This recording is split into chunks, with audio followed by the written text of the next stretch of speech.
It's the Uncovering Anomalies podcast, We're episode back. 140. Yes, episode 140. We're back, 140. cuz. And it's a weirdly normal episode.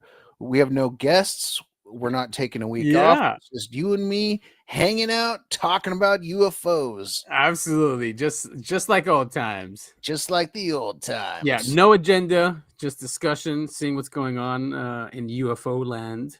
Yeah, no and deep likes. dive. We're taking this week to catch up on all the stuff that's happened over the last couple weeks. Right. I mean, yeah, like you said, we weren't here last week, and the week before we did have a show, but it was with Nick and Sid on the Bitcoin Live network. And what we didn't cover, we were going to cover last week, was what happened after that episode, and we'll take a look at that stuff. But I mean, on that episode, we covered I think we spent 5 minutes, maybe a little bit more, on Chupacabra and Red Panda being targeted. They look over it, and then all of a sudden we get a copyright strike. Two of them actually, but one of them was a strike. The other one, they still removed it on Spotify. Yeah, funny how that works, huh? Yeah. You point out the bias against certain content creators, and all of a sudden you get targeted. Yeah, exactly. And we've been at this for 3 years. We have over 130 episodes, and then all of a sudden, when we cover that, we get a strike. So Spotify did remove that episode, and we were actually doing pretty well on Spotify, better than other platforms. So, probably that's why that one got targeted. Is that episode available on YouTube at least? It is, and it's on Rumble and everywhere else. I think other podcasting platforms. It's up there. It's on Apple, just not Spotify. Fantastic. I know, right? Who would have thought? And their founder CEOs just stepped down, I think, a couple months ago. So now there's two new CEOs. They're called co-CEOs. That's always a good sign. Yeah, they're probably just proving to the industry that, don't worry, we're here to protect you and your copyrights. From the small guys who hardly get any views. Yeah. Right. Yeah, I know. Our entire channel is really taken away from those big time exactly. Other channels. Exactly. Yeah. We must have been effective somehow if we got under someone's skin. How about that? I mean, the CIA. We got under the CIA skin, buddy. I mean, look, here's Red Panda covering it from last week. What date? Is there a date on here? And basically what happened is first I said, I was asking Spotify, I'm like, why are you targeting UAP podcasts and removing episodes for copyright infringement with no timestamps of the material used? Utterly ridiculous. And I go on and say that people should not use big tech for their RSS feeds. And anyway, then I thought about it. I'm like, wait a minute, it's because we covered it. So I said after that, weird how once we covered Lou's attack dogs going after Red Panda and Chupacabra, we get 2 strikes in just 2 days. And there's Red Panda also talking about it, which was cool. Give us lots of exposure on that episode. And he clipped the segment so people can hear it for themselves. We didn't say anything crazy. Very nice. Thank you so much, Red Panda. Yeah, isn't that cool of them? Look at that picture. He definitely put that there. It looks like it was him in particular that issued the strikes. Yeah, exactly. I don't like what these guys are saying. I mean, he documents all this. Look, Jeremy McGowan is another one. Jeremy McGowan posted his UFO sighting on Reddit, which led him to being on unidentified on History Channel. After witnessing red flags from Lou, he stepped back, which caused him to be targeted by the Lou crew. And that's him talking about it. He's got so many other examples of this going on. Look at this guy. Someone showed up to my mom's house asking all these questions about me. They got the address from their illegal copyright strike. Whoa. So scary, man. Oh, so wait a minute, because they did an illegal copyright strike. Is it under my... I don't know. Area 503 Manny describes a strange man showing up to his mother's house after the attacks from the Lou crew following the release of his episode. Whoa, look at that. This is like true Men in Black shit. Yeah. I mean, he's counter intel, so I guess he's using those skills, right? Yeah. I guess so. Should we listen to this? It's on a I mean, we can, unless we want this episode to get copy All right, fine. Yeah. Anyway, stricken too. we will leave the link to this post here, and you guys can definitely figure it out. But why don't we get the episode started with In the Static? Well, why don't we get the episode started with that is I have a need to know Adam. Hey everybody. And I am the new and improved Topher, fresh out of the hospital. I won't go into details, but that is 100% true. We can talk about the details, and well, we probably should. But yes, and what is today? Today is November 9th. It is a Sunday. Thank you, everyone, for joining us. And why don't we start out with our music video? Let's do it.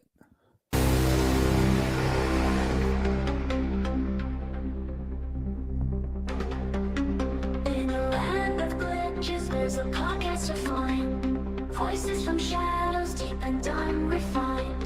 Anomalies whisper through the connections so thin.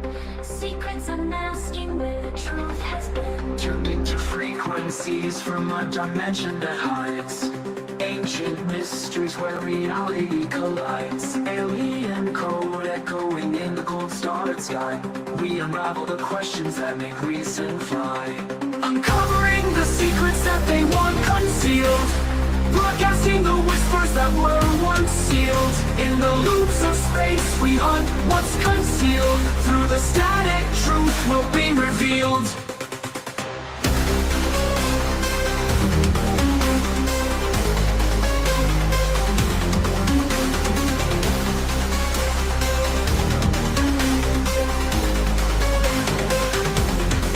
Voices narrating tales of interstellar rain. Binary prophecies that drive us insane. Reading waves of madness with a calm refrain.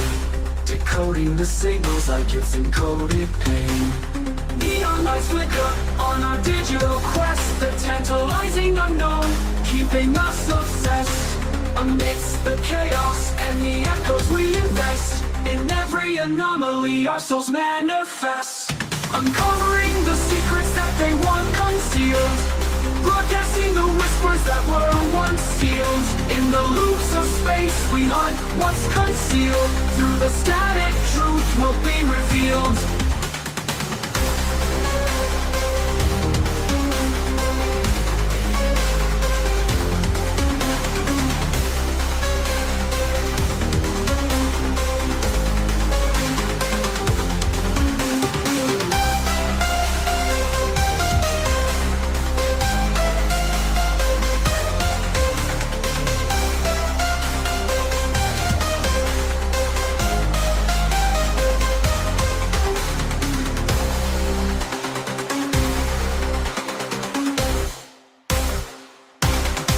Boom, boom, boom, boom, boom.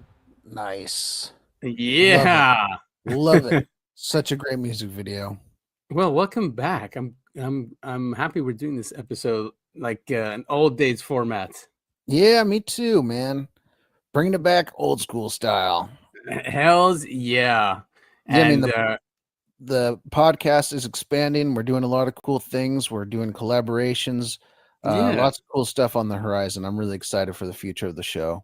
yeah, and we have a cool project coming up as well. We're working on it in the background. I think it will do humanity and disclosure. I think give it a nice push if it's successful. But we're seeing lots of support for it from the crypto community and stuff. So once that's ready, we will announce it, and yeah, that should be fun. Yeah. But like you said, lots of collaborations. We'll be on the show will be streamed on Bitcoin Live every other week just to reach that audience. And then but we continue to be here week by week as long as we can do it. As long as we can do it.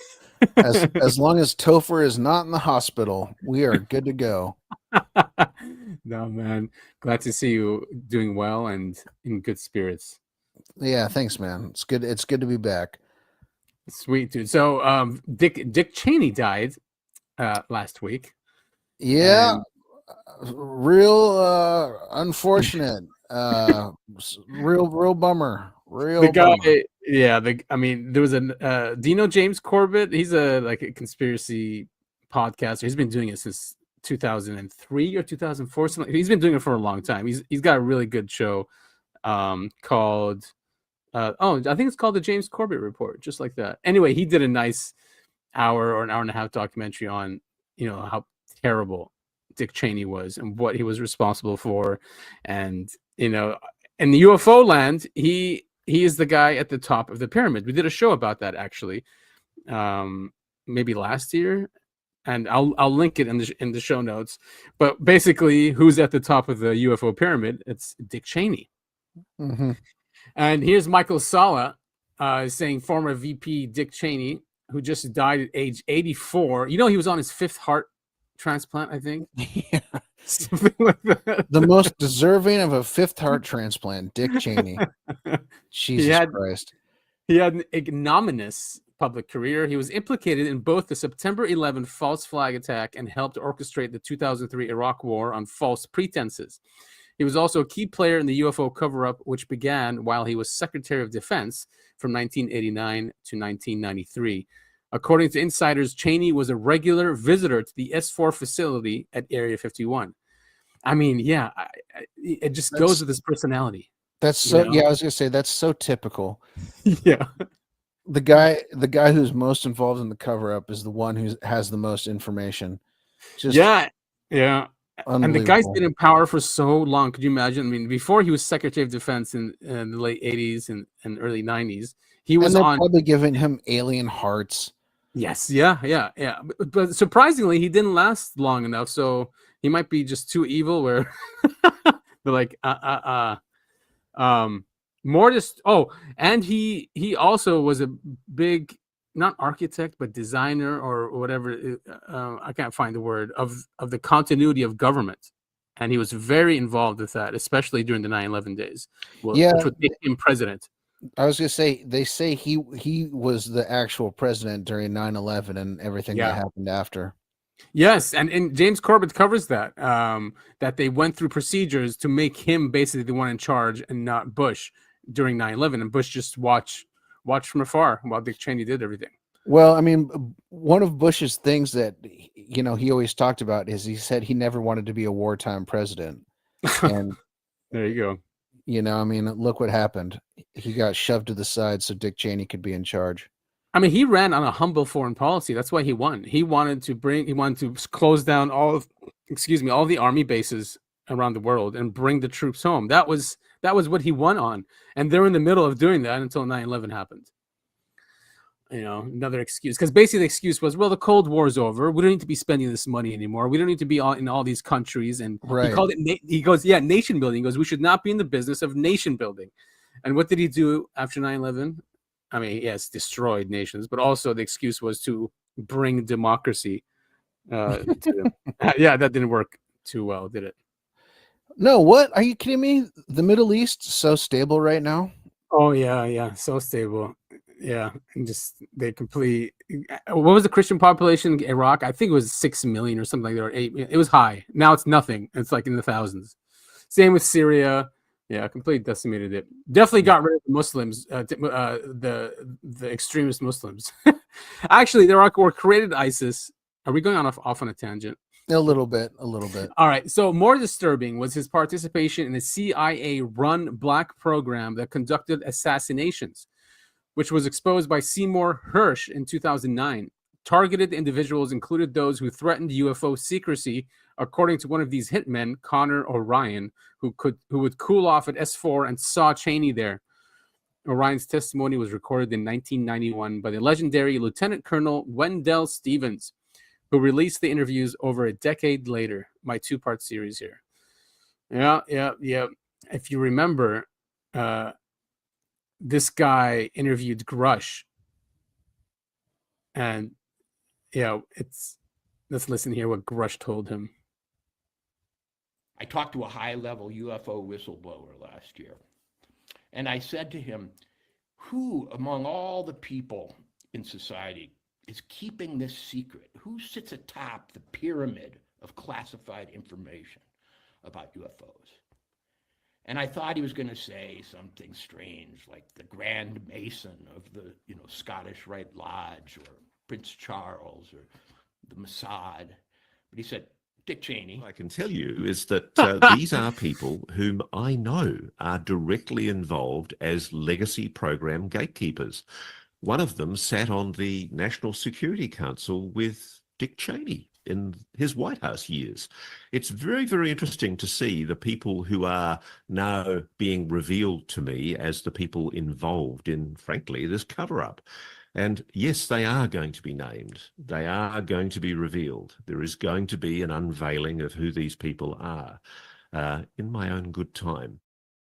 Well, yeah, thanks there, Ross. But so there's Dick Cheney, very powerful man. And he was actually, they mentioned him in the book, Exempt from Disclosure. So there's lots of sources pointing to Cheney being at least, one of the highest people in this UFO secrecy. Yeah. And where did he work? Was it Halliburton? Mm-hmm. Which is a defense contractor? Yeah. Yeah, it's funny how that works. Didn't he work at Halliburton like right after he ended? Yeah, right after he stopped working for the White House. Yeah, and he gave them contracts, no bid contracts, and they made $40 billion off the Afghanistan and Iraq wars. Profit. Yeah. Weird. Weird. And because what he did was, and this is during the days where there was some ethics, right? When they joined government, I mean, they were still corrupt, but so when he joined, he put all his shares in a trust which he wouldn't touch, right? So apparently that trust had Halliburton stocks worth 15 million. After he left, those stocks were worth 75 million. And of course the trust went right to him once he finished his position at the White House. Man, we need to I'm not calling for violence, but we need to start going after people that do shit like this. I mean, this is so corrupt and It's so just corrupt, immoral. It's horrible. It's destroying not only this country, but it's destroying this world. It is just, for greed, and for them to hoard knowledge about humanity, its place in the universe, and this technology, and just so they can get richer. I mean, he died. Did he take that 75 million plus with him? No, he didn't. I don't get the reasoning. But and then it goes back to he had what? You said 5 heart transplants? Yes. You're telling me there are no other people that deserve those hearts? Dick Cheney deserved those hearts more than anyone else on the planet? I'm sure there wasn't a waiting list for him, right? There probably wasn't a waiting list for him, that's for sure. Yeah, because the rich and the elite don't have the same rules as the rest of us. No, unfortunately not. And this UFO secret is just at the core of the corruption. I mean, at least it was the beginning of it. It's, it started that way, and it was copied in different agencies and administrations and industries. I mean, the pharma industry, we wouldn't have had COVID-19 if the government wasn't so secret and corrupt. I mean, they applied the same thing they were doing with the defense contractors, but did it with big pharma. Where the government was funding the research, but then the corporations get the patents and the profit, even though we funded it. Yeah, exactly. Yeah, and then it's a revolving door of everyone that works at the FDA goes onto the board of big pharma and around. Same thing with defense contractors. It's just this system is. Anyway, it's coming to an end. It's just how bad is it going to be? How bad is the crash going to be? Yeah, well, is it going to end? They would love it to continue. I mean, that's a great question. I see this new Genius Act that they just passed, the Crypto Act, right, of them trying to perpetuate this system, and it's a way for them to pay off that debt using this new scheme. And yeah, I'm not saying that they don't want it to go on forever. They definitely want it to go on forever. But the thing is, people are waking up. Everyone knows about this Genius Act. I'm not going to say no one's going to, but watch all these countries ban whatever they're trying to do. So we'll see. Yeah. If they run out of options, they're going to have to crash it. Yep. Yeah, I guess so. Yeah. What's his name? Eric Davis. Here, we can just listen. We can just listen and talk about this. But this is on the. This is with James Fox. Perfect. Interesting what he says here. Where's the proof? We have alien spaceships in our possession. We have bodies. Where and why can't I get the specifics to verify those claims? If the President of the United States issued an executive order that absolves me of all of my TSSCI NDAs. NDAs are non-disclosure agreements. Those are the agreements we have to sign for every compartment in our SCI clearances. So if the President waives or absolves my obligation to those NDAs, and I get subpoenaed by Congress, somebody on Capitol Hill, some committee, either in the Senate or the House or the both, to reveal everything I know that I learned from my investigations, both unclassified and classified, into the legacy UAP, crash retrieval, and hardware reverse engineering and NHI programs, I would do so. If I could be waived from that or absolved in some fashion by presidential order, and if Congress subpoenas me, yes, I would go and tell them everything I know. Huh. What do you think of that? I mean, I don't see Trump doing an executive order. No, I don't either. So Trump is so he's so. I think UFOs are so far down his list at this point. He's more concerned about doing really weird things. What's his newest thing? He wants to do $2,000 checks to everyone right now. Do you see that? Yeah, I did. Well, no, I didn't see that. I saw the 50-year mortgage thing instead of 30 years. And I was like, that's ridiculous, man. But no, I didn't see 2,000. Is that for the money they made from tariffs? Supposedly it's a stimulus check. I mean, $2,000 is fine, but wouldn't that just again increase debt? I mean, if you're just doling out money like this, I mean, that $2,000 is going to hurt. Right. I mean, COVID, we're still dealing with what they printed during COVID. Yeah, exactly. I mean, he's just continuing the problems that the Biden administration created. It's insane. It's insane because all those people that were never Trumpers are now around him, calling themselves MAGA. Which is Man, just insane to see, and then telling everyone else they're not MAGA, right? Yeah. So we voted for change, and we got more of the same. Isn't that always what happens? We always get duped. It happened with Obama. Look how tiny this guy is. I didn't know how tiny he was. Yeah, a pretty small guy. You know what? To be fair to him, maybe that's a really big chair. Maybe, yes. And the camera, you can see how it's down low too, so you could add like an optical illusion kind of thing. So this is out of James Fox's. It's an updated documentary from Moment of Contact, which is the Virginia case. So he has updated it and included new scenes. And he even got one of the doctors, and the thing is, this is in Spanish, so we might have to read it. One of the doctors that saw the alien, he got him to come in front of the camera and talk about it. Oh, cool. Yeah, I'm pretty sure it's in Portuguese, though. Wait, let me see. Meu nome é Ítalo. Yeah. Is there a transcript, or should we just read it while he's talking? Well, there's subtitles, but for our listeners who don't watch, I'll do the reading. Okay, should I make it slower just in case? Yeah, why don't you do that? All right, let's see if that works. My name is Italo something another. I went to school in Sao Paulo for neurology and neurosurgery. All right, maybe I should make it quicker. I have done more than 5,000 surgeries. I want to share this message that I really saw it. I went in to see a patient.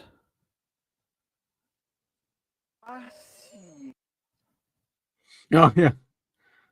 And it was not a patient. It was really an alien. Clearly an alien. That's crazy. Cranium shaped like a teardrop, so like a gray. Eyes shaped like a teardrop. He's describing a gray. I went to see a patient thinking it was a human. Nobody told him. And I saw there a magnificent being from a world unknown to me. Look at his, yeah. I wondered if he was suffering. He was not. If he was cognizant, he was. I trust him. Very calm, very tranquil, like it understood what I was thinking entirely. Damn. It's nice to share this, to explain that there are things out there beyond our imagination. To me, it was very important to see it because I saw the immensity of the universe. Hmm. It's not just us here in such a wonderful world. There must be many other worlds, and that being was proof of it. Very cool. He doesn't look like he's lying, that's for sure. At least Yeah. it doesn't. At least it doesn't stand out. Now, it's going to be a longer interview, of course, and it will be in the new James Fox. Well, not new, but update.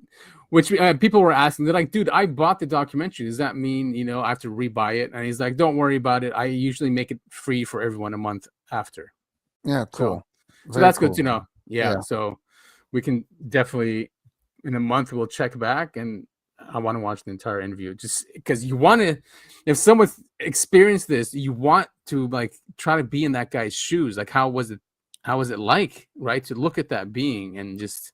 So weirdly enough, I just watched the Y-Files episode on the Varganya. Is it, how do you pronounce it? Virginia alien. It's a very interesting case. AJ kind of debunks it just because a lot of the eyewitness testimony doesn't match up or it changes over the years. And the three girls who claimed to it, who saw the thing crouching like in a back alley or whatever, they refused to talk to reporters unless they got paid. Oh, really? Yeah, that's weird. That's weird. But the footprints that they found were really interesting. The guy who saw the UFO crash, they said it looked like a submarine with a crack down the side that was spitting out white smoke. It's a really cool case. I recommend everyone go and check out the Y-Files episode on the Virginia UFO/alien sighting. Really cool. Really, really cool story. Yeah, it is. And also that documentary for Moment of Contact is a great documentary. It talks to all these military people, all the doctors, the nurses, yes, and those girls as well that saw. So many witnesses. So it's kind of hard to debunk when you have all those different witnesses. Mm-hmm. And of course, we have the Age of Disclosure is coming out on the 21st of November. So yeah, I can't wait. Yeah, so they're making the rounds, and this is he was on the Bill Maher show, and this is a clip from MTG. She was also a guest on the show, and of course, they ask her what she thinks UFOs are. Not a surprise, just like other congressmen or is she on the? She calls them demons, right? Yeah, just like So like Tucker, he goes angels or demons, and Burleson as well, and Luna goes, oh, you gotta read the Book of Enoch. Just making everyone stuck in 1,000-year-old interpretations of these things. So here's MTG. But, I mean, it's one of those things. Like I don't think it needs to be exclusive. Like no, absolutely not. Yeah, because when you think about it, you go back to whatever 12th century or even the early 32 BC or whatever. Everything comes from a religious context, right? And so when you see something that looks alien, you go, oh, that's a demon, that's demonic. Right, exactly. Yes, and that's what these things are. It's a religious perspective and a religious filter, right? And at some point we did evolve past that when it came to science and scientific achievement, and then we've regressed, I would say, really since 9/11. It's been just regressing backwards. So this is what we're seeing with MTG. She's saying, of course, that they're demons. Let's take a listen. I think people deserve to know the truth about it. There was a hearing recently, right? Both of them are in the movie. Yeah. And a lot more came out. And there's a lot more people who are on board now. Very, very serious people. I think it's a serious issue. Yeah, I'd love to know more about it, but we're not told anything about it. In the film, one of the senior intelligence officials named Jay Stratton, he was the director of Air and Space Warfare at the Defense Intelligence Agency, and then he ran the U.S. government's UAP task force. He tells a story about how he was trying to run this issue up the flagpole and bring attention to it. At the Pentagon. At the Pentagon, in a serious office space. And his superiors told him that they thought these things were demons and that he was doing the devil's work by looking into it. And on camera in the film, he says, I can't believe these words were coming out of their mouths. He's like, I'm briefing them on an advanced aerospace vehicle that's absolutely there. It's been spotted by trained observers like our Navy fighter pilots in their $80 million airplanes that we trust them with, right? It's been spotted on data collection systems like satellite and radar. And this guy's telling me it's a demon. It's insane. and he's like, my mind was blown, and this is something I'm dealing with inside of the government. It's Halloween. Let me just ask the final question for the panel. Do you think demons and the devil are real? Absolutely. I'm a Bible-believing Christian. I definitely, and I believe those could be fallen angels. All these things could be real. Fallen angels. Yeah, fallen The angels. aliens are fallen angels. That's possible. I think that's what they could be. That's what makes sense in my worldview. Yeah, there we go. From my worldview, and I've said it so many times, and we've said it so many times, is that fine, you want to have that worldview, okay, but don't make it an excuse to not tell people about these things or investigate them. Like telling Jay Stratton you're doing the devil's work by looking into these that's the Collins elite right there. Right? Yeah, absolutely. Which, I mean, let's just say, like, straight up, like, let's say they are, let's say the Christian Bible is 100% the truth. mm-hmm. I think it's completely ignorant to not, if you're going to go, okay, these are demons, and you refuse to do any kind of research into that, that's so ignorant and just dumb to me. Right. And even Tucker got to that point where he goes, he doesn't even want to know anymore. He goes, I believe that they're spiritual entities and they've been around for a long time, and that's it. He's done there. And now I get that, right? A lot of people want their questions or their answers all in one book, in one location, and they don't want to think about these things. And that's what, religion gives comfort in. So, I get it. I'm not like that. But yeah, I'm not either. Like if they truly are demons, Christian style demons, I still like want to know about them. Right, exactly. Yes, it doesn't mean you leave them alone. And then obviously we're reverse engineering their tech. So it just seems like a gatekeeping tactic. Yeah. Right. Like don't look into this. It's demonic. When they're the ones looking into it. It's a fear tactic. Right, exactly. It's just like another layer of the onion that you have to peel through. Mm-hmm. I mean, who knows what the other layer is, and that's how these programs are designed, right? To keep people off track and finding out what they really are. So that's going to be an interesting documentary. Here's the whole interview. Why did I stop it here? I think they talk about is it the Mormons or. Because I think we're trying to figure out who's stopping this from coming out, right? Mm-hmm. Whose worldview would it completely shatter? Because that's what it's really about. Yes, It's going to be hurtful to the economy or whoever is in charge of the economy now, like the oligarchs and stuff like that, and their industries. Yes, but I think religion has always been that number one issue that they don't want to hurt or shake too much. So Mar is a known atheist. I don't know about Farah. I don't know what he is, but definitely Mar is an atheist. If you think the Scientologists are weird. Yes, they believe God is a 6'2" man, 6'2". They know his exact height. And he lives on the planet Kolob. Where's Kolob? Well, if you hit Orc, you've gone too far. That's all I can tell you. But no. But this theory is that Harry Reid wants to legitimize alien invasion because it makes his religion make more sense. I don't think so. Yeah, I don't have to answer. But here's my question. Is this something that has been hidden from presidents themselves? Because, it's been 80 years. I mean, somehow a lot of this stuff has been kept under wraps. Wouldn't Trump have blabbed about it? So one of the shocking interviews in my film is Secretary Rubio going on the record saying that this has been so deeply hidden that even presidents are not told all the facts around this topic. They're sort of given a little bit of information and they're told the direction this is going to go, but they're kept out of it. And that was pretty shocking to hear someone at Rubio's level making that clear. And there's also the theory I saw in your movie that possibly when these crashes take place, they're doing it on purpose so that we'll be able to absorb their technology, that we have found their spacecraft, possibly, and we would reverse engineer it so we could learn. Can you think of anything we actually may have learned from an alien crash? Like there's a lot of speculation on what sort of technology that we've benefited from has come out of these situations. Tang.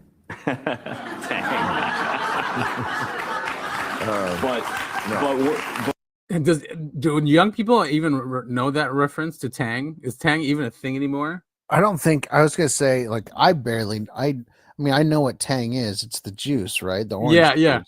Yes. But Yeah. I don't even know if it's around anymore. Yeah, exactly. I don't get the reference. That I mean, I guess because it's made of chemicals and gross or something. But I mean, in all seriousness, people think Wi-Fi is one of the things that we learned from alien technology. Yeah, I mean, internet is created by DARPA, and many people say DARPA is the one in charge of the reverse engineering program. So, who knows? And then you've got things that the public are not allowed to access, like 0-point energy and free energy and stuff like that as well. Yeah, metamaterials, biotech. According to Corso, night vision, fiber optics. Right, that was all in his books. Mm-hmm. So yeah, and he said, right, Rubio said that it's keeping away from presidents, or they're told enough, and then the intel community tells them, well, we're going to take it this way, and that's it. Like the president doesn't have really a say of what the strategy is. Yeah, it goes back to who was supposed to be? Who was the one that made the deal with the Greys? Was it Eisenhower? Yeah, Eisenhower. Yeah, one of the parts of that deal was no president after him would be privy to any of the knowledge of that deal. Yeah, exactly. I mean, Truman knew some stuff. I mean, definitely JFK was the last one, right? He wanted to share information with the Russians about UFOs and for them to share the information that they had. Many people say that's one of the reasons he got taken out as well. So it probably ended there, I would think. Yeah. This is Burleson. He recently asked the White House and is waiting for access to locations with bodies and craft. He asked J.D. Vance to go with him. Also, Matt Ford yesterday. Trump and Rubio were read into all of the UAP programs. Both men know what's going on with UAP and the non-human pilots behind them. Yeah, I kind of going back to that last clip. I don't know. I don't think Trump could keep his mouth shut about this. I really don't. Well, yeah, okay. I mean, unless it hurts Israel, That being said, one of the things that Trump ran on was the drones going on over New Jersey, and he came out and said it was just FAA drones. So maybe he does know how to keep his mouth shut. He's like Mr. Deep State now. He just says the most ridiculous things, and it's like just fed by the intelligence community, and he doesn't even question it anymore. Yeah. Like, he's done for his legacy, I guess he would say it. Screw us, though. Epstein, what? What Epstein files? What are you guys talking about? You guys are still talking about Epstein? Yeah. Man, that was so shocking. You guys, he goes, wait. You're still talking about Epstein? That guy was a creep. Like, what, dude? What? Unbelievable. Yeah, I couldn't believe that. What a letdown. What a letdown this presidency has turned into. I know. He'll probably do the same thing about UFOs. What UFOs? Yep. And of course, we have the top 2 Zionists in the country who get read in to to the reality of UFOs. Mm-hmm. And if it hurts the project, they're definitely not going to disclose it. I'm going to tell you here. Yep. Right. And they need people to believe in, the myths, or else Greater Israel won't be created, nor will the third temple. Did we play a clip on this that there was actually someone in the press corps asking the press secretary if Donald Trump's been asked about building a third temple, and she's like, no. But they're starting to seed that in there. I don't think we played that clip. No. Oh shit! Maybe I should look for it. Yeah, it was some rabbi that got into the press corps. Oh, now Laura Loomer has a Department of Defense pass. Not a surprise, I guess. Good. Yeah. What is it? Oh, Third Temple Press. Was it called Press Corps when they're there, or was she press secretary? I think so. There it is. 1 second. All right. He's going to go down as the greatest builder of this era, and you've been in on a lot of those meetings with him. Has, to your knowledge, has the subject of rebuilding the Holy Temple in Jerusalem come up? It has not. No, it has not. I don't. I'm sorry. Okay. Go ahead. Going to go down as Has the question of building the third temple come up? Jesus. So. Oh man, just go ahead and replace that flag in the background. I know, and well, people are really waking up to it. They're just going crazy over Tucker Carlson, and because he put on Nick Fuentes on his show, mm-hmm. and they're losing it. They're absolutely losing it. There's basically declared war on Carlson, Fuentes, MTG. Who's the other one? Oh, Owens, of course. Mm-hmm. Candace Owens. Yeah, of course. Yeah. So I wanted to play this last week. There was a crash retrieval recently that happened last month or a couple months ago. Oh, nice. And George Knapp covered it, and it was near Area 51. And this is just a fascinating news section here. And cool. they did, yeah, you'll love it because they did the exact same procedure as they always do for crash retrievals. So yeah, let's take a listen here. That fell from the sky and crashed just near Area 51. And tonight, the public is still in the dark. So that crash was quickly covered up, both literally and figuratively. 8 News Now Chief Investigator George Knapp thinks the official story, as told by the military, is false. And we are lucky because George joins us here in the studio with more on what he's now dug up. George? Well, how quickly might the government respond to a crash of an unknown object? What happened back on September 23rd on public land outside the boundary of Area 51 is a textbook example of how crash retrievals work. And to no one's surprise, pretty much everything told to the public since then is pure fiction. You can see this in F-18. Scanners and computers inside this room listen to and record radio traffic inside Area 51 round the clock. On the morning of September 23rd, York Arnu heard some astonishing news. Had my cup of coffee and I'm listening to Area 51 security, and all of a sudden they get very serious. Locked down the base. Arnu learned there'd been a large but totally secret air operation in the middle of the night and that something had gone wrong. So we just had an asset go down. We had an asset go down. This is not Creech security, this is Area 51 security. And they had an asset go down. And then the next thing.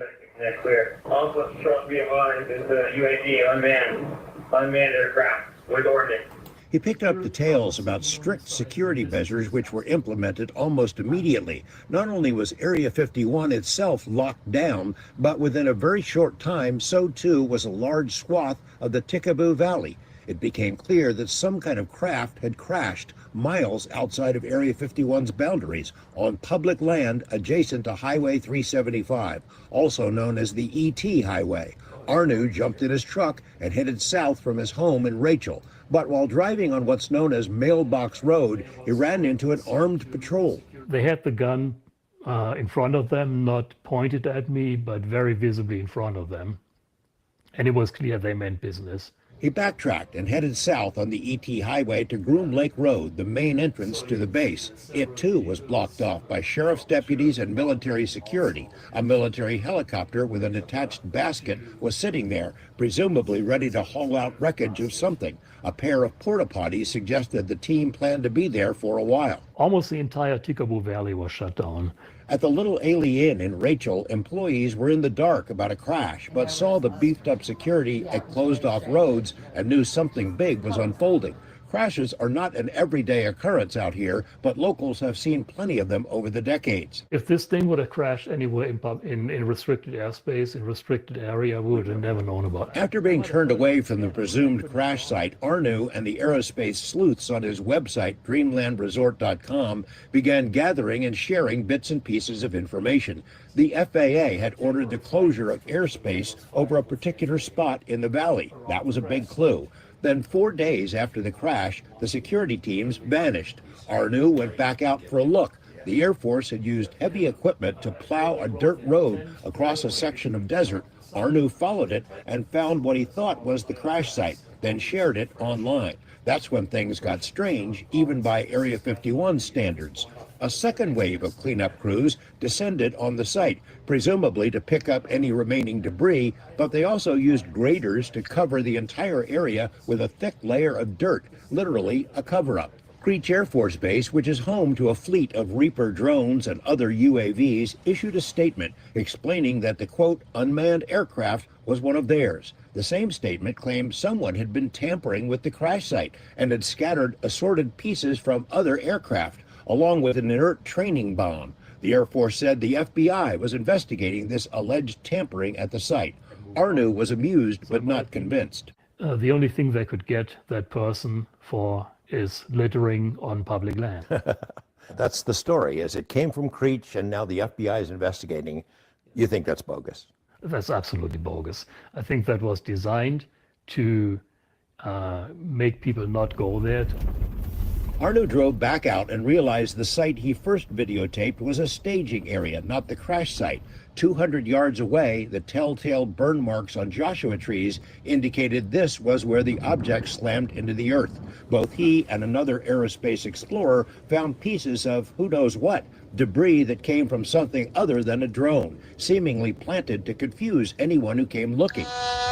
But they also found pieces under the dirt that are likely the real thing. I'm pretty sure that this piece came off the actual aircraft. Arnu, who was at the site of a genuine Reaper crash years earlier, says there's no way the Air Force could ever recover every piece of a crashed aircraft. So they added some dirt and sprinkled in some misdirection instead. If I were them, I would probably do just that. Is there a good guess about what crashed? On the Dreamland Resort website, members, including former military and retired defense contractors, chimed in. The leading theory is that the drone was one of a latest generation of AI-controlled craft that accompany advanced fighter planes and can act independently to get the job done. The next generation air dominance project is the big thing at Area 51. So the pilot flies along and says, hey, there's a target on the ground, drone 1, go check it out, and if it's a bad guy, take care of it. And drone 1 goes and does the rest.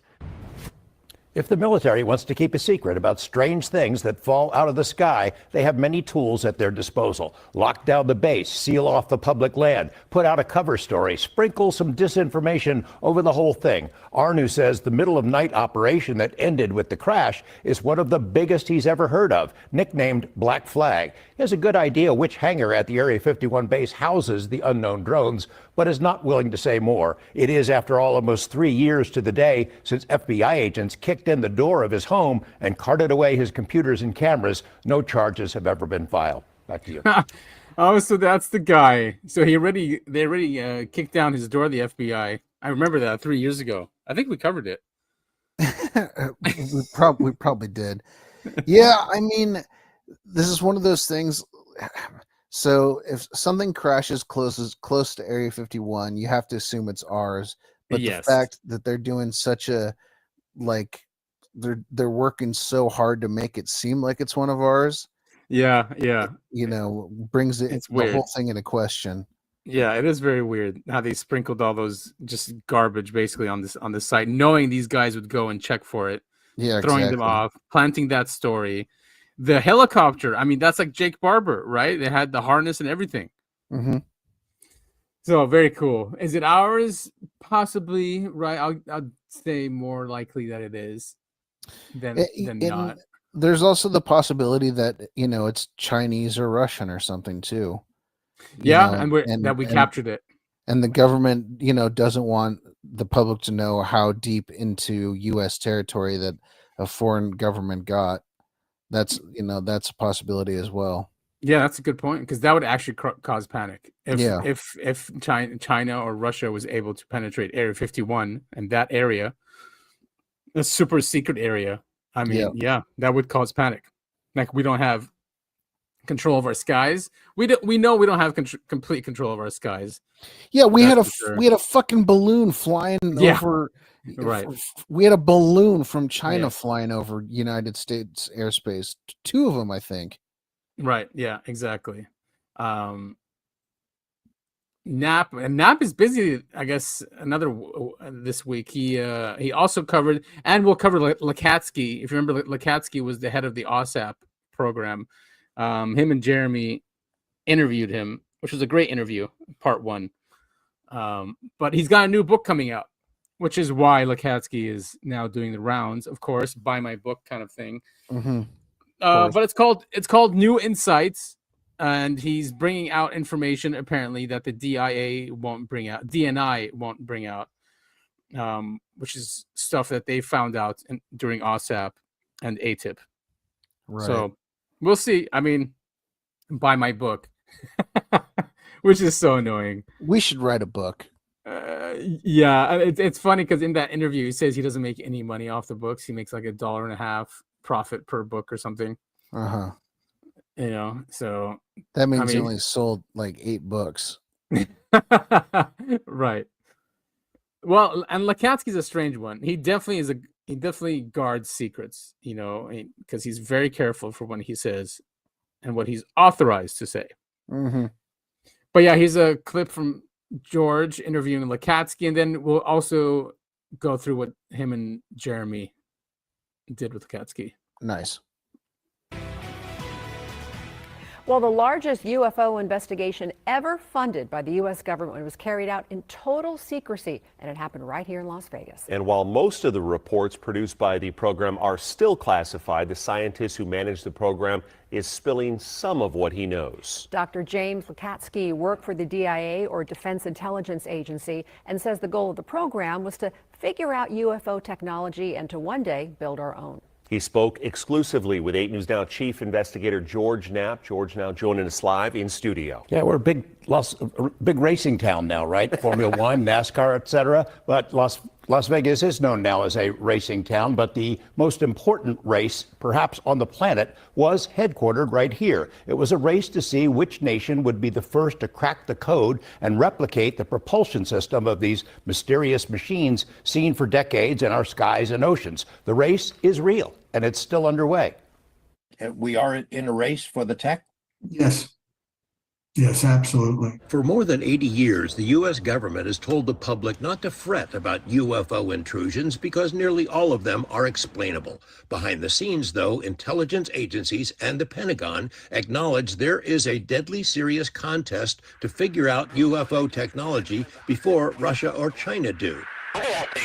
Nevada Senator Harry Reid told us before his death that the race is real and that we'd better win it, which is why he was the primary sponsor of a $22 million secret investigation. And it's not our belief or conjecture or the opinion of the authors. It's facts from the program. These are from official sources from what the public has paid for. Dr. James Lekatsky spent most of his career with the DIA analyzing the technology of America's adversaries, weapons that could potentially wipe out the world. He was and is a keeper of secrets and regarded his oath and security clearance as gospel. But these days, he is cautiously and meticulously sharing what he can about OSAP, the largest acknowledged UFO investigation ever funded by the U.S. government. Lekatsky designed and managed OSAP, inspired by a book he read about a UFO hotspot in a remote corner of Utah, a place now known as Skinwalker Ranch. Credible witnesses had reported seeing mysterious high-tech objects emerge from holes in the sky. Lekatsky believed this was a potential threat and also an opportunity. You know, we wanted to learn what can be weaponized here. And basically that was our job at DIA. Lekatsky visited the ranch, escorted by its owner, Las Vegas tycoon Robert Bigelow, had his own bizarre experience there, then convinced DIA leadership that an investigation was warranted. Senate Majority Leader Harry Reid and two of his Senate colleagues agreed, and OSAP was born. The program was housed within a subsidiary of Bigelow Aerospace, had a team of 50 full-time investigators, and conducted an unprecedented investigation in near total secrecy. Lekatsky and his team produced an astounding amount of material, including 115 thick documents and the world's largest UFO data warehouse. 14 years after OSAP ended, the DIA has yet to release any of the original material. Lekatsky is doing it himself. His latest book, New Insights Inside the U.S. Government's UFO Program, makes the case that UFOs and paranormal phenomena related to UFOs are generated by someone or something that is not us. Can we say they're not human? I don't think you can. We can be pretty well sure we're not dealing with humans. The material in the book is from government files, compiled by government personnel in a government-funded program. It may not count as official disclosure, but it's in the same ballpark. New Insights includes remarkable UFO incidents, cases in which airline pilots were followed by huge unknown craft which changed shapes while in the air. Eyewitnesses who experienced inexplicable physiological changes after their close encounters, others who suffered major medical consequences, outbreaks of bizarre paranormal phenomena, and entities in the homes of dozens of people who had earlier seen orbs, triangles, or other weird craft. Newly unveiled events from in and around the Utah ranch are the stuff of nightmares, including creature sightings, macabre animal mutilations, and even an incident from the oddities known as the Men in Black. Lekatsky flat out admits the government has in its possession at least one recovered craft of unknown origin, a flying machine with no wings, no engine, no fuel tanks. How do you know it's a craft if it has no fuel tank? You didn't actually see it fly, or, I mean, are you convinced it is some sort of a craft, a machine? Yes. And by the way, Senator Reid asked the same question. We're going against the wind. The wind's 120 knots from the west. Like the late senator, Lekatsky has no doubt our adversaries have their own programs to reverse engineer UFO tech. The OSAP program completed almost everything it was designed to do in its 27-month existence. After that, the funding was suddenly paused. Fingers are pointed at multiple possible culprits, but Lekatsky now reveals the person responsible. So, yeah, I mean, do we need disclosure at this point? I mean, there's just so much out there, so much information. I just don't. I mean, we still need official, right? Yeah, I definitely think we need official disclosure. But I still, I've talked to you about this before, and I maybe even on the show. I do want to do a CE5 out at Skinwalker Ranch. Go camp outside there. You know, there are Airbnbs that are just around the ranch, and they market it that way. I'm sure they do. That's probably a great moneymaker. Oh my God! Can you imagine just sitting out there on the balcony and just trying to meditate and trying to attract something? I would love to do that, man. I really would. Of course, only attract nice things, right? Yeah, of course. We've talked about it. We should try and do another one. All right, I'm for it. I want to go someplace a little bit more secluded, though. More than Skinwalker? No. Like more secluded than where we went last time. Oh, last time, where did we go? Over by your mom's house. Oh, I mean, no, that cliff is really secluded. I don't think you've been up there. It's like in the middle because you have to track. You have to You walk and I, there. you and I went there. What are you talking about? No, we didn't. We didn't. It's way more beyond that. It's Well, not that area. Oh, okay. Well, then we need to go do it for real. Then. Yeah. There's a track that goes, and then there's a cliff that's way farther. It's like Okay. a 10-minute track. Yeah, I want to be there from 2 to 3 in the morning. The Oh witching hour. God! Oh God! We have to. I mean, the sun goes down like at 6:30, so we'd have to go around that time. So we'd have to walk at night. You know what I mean? 2, 3 in the morning. Holy shit! The witching hour, man. That's when they come. That's when they show up. It's so scary out there, anyway. But yeah, we got to do it. We gotta, we gotta walk the walk. Be brave. Yeah, we have to walk the walk. Exactly. We will see something. We will. I would love to, man. I really would. All right. I'm for it. It's gonna have to be maybe a Saturday night. Okay, works for me. Okay. I have that, and we'll have cameras running just to capture everything. I have a 360, whatever it's called, VR camera. We can bring some friends and family too if we want. Get a whole crew. Yeah. Then I would think it probably wouldn't happen if there's a lot of people there. Not like 10, 15 people, like maybe. Cool. We can ask. So the Lakatsky was also on Weaponized for a longer interview. He didn't say much as usual, but he did confirm that we have that one craft that he talks about that we got into the hull, and that there's no wings, no electronics, no engine. So Yeah. what the hell is it? And how does it fly? And maybe uses psychic powers. Yes, exactly. Consciousness. And that's where it all comes back to. And that's why Bigelow, after he was done with OSAP and the ranch, he went into consciousness. And that's what he's studying now. He's studying consciousness and life after death as well. So in this clip, he talks about Kona Blue. If everyone remembers, Kona Blue was a project brought to the Department of Homeland Security, and it was proposed to them as a reverse engineering program that it would use the infrastructure of DHS and all the different sensors and whatever to track UFOs and then go after anything that might crash and then exploit that material, right? So it was proposed, and then Arrow said, "Oh no, that never happened. It was never, it was never approved." Uh-huh. That's what Arrow said. Lakatsky is saying that's not true in this clip. What a surprise that what Arrow. Yeah, exactly. What a surprise. Yeah. Why did you say we cannot talk about Kona Blue in past tense? I need you to elaborate on that. Kona Blue is much more than Kona Blue. I can answer that directly, but I can't go into details. Kona Blue was a compartment. It was also a program. You can, if people knew what they were reading that was released, knew what is between the lines on what DHS, Department of Homeland Security, released, which, by the way, was a very good write-up. There's a key sentence in there. Let people find it. A very good write-up. But the thing is what's to do? Well, so I'm going to look into that DHS document now. He said there's a line in there that everyone should search for and look for. So I'm going to look for that. Okay, and he also says your compartment. He's saying that Kona Blue was a compartment. So he's probably saying that it was because they have, that's what it's called, right? These clearances that everything is put into like a stovepipe, a compartment. So right. Kona Blue was a compartment of a much larger program, is what he's saying.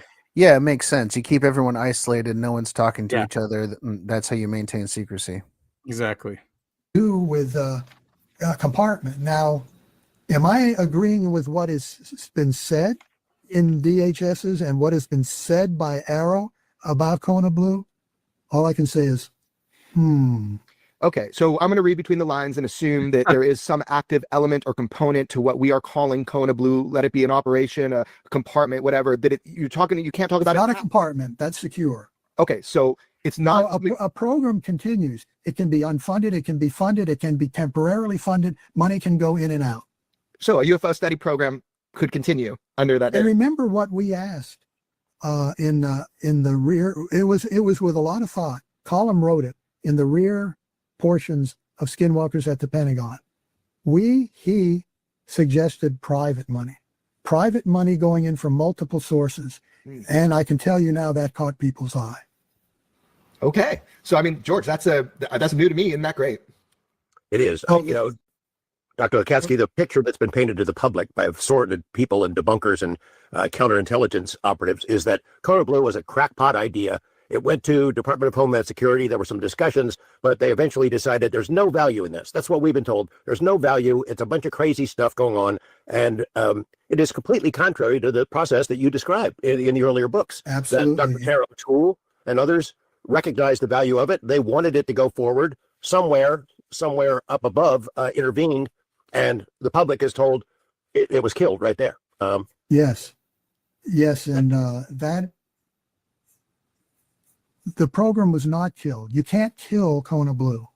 At one point in the near future, you'll start seeing it, because I suggest to Dr. Kelleher that there be a book after these four, and I want the public to participate, because it will be my interpretation and my statements that were made in DHS. I was not in favor of some things, because I knew that I could never ask Congress for that amount of money. There was no way. So George, go ahead. I got a bunch more. Dr. O'Toole, Dr. Tara O'Toole, you met with her. She's a brilliant person, has made no public comment, to my knowledge, about the Kona Blue process, the discussions that were had.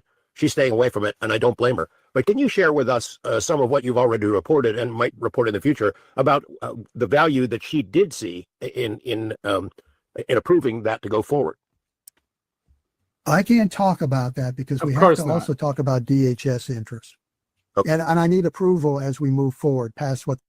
All right, so Kona Blue is obviously a real program. It is still operating under DHS. So... Yeah, but he can't talk about it. No, he can't talk about it, and you have to buy my book and read my book.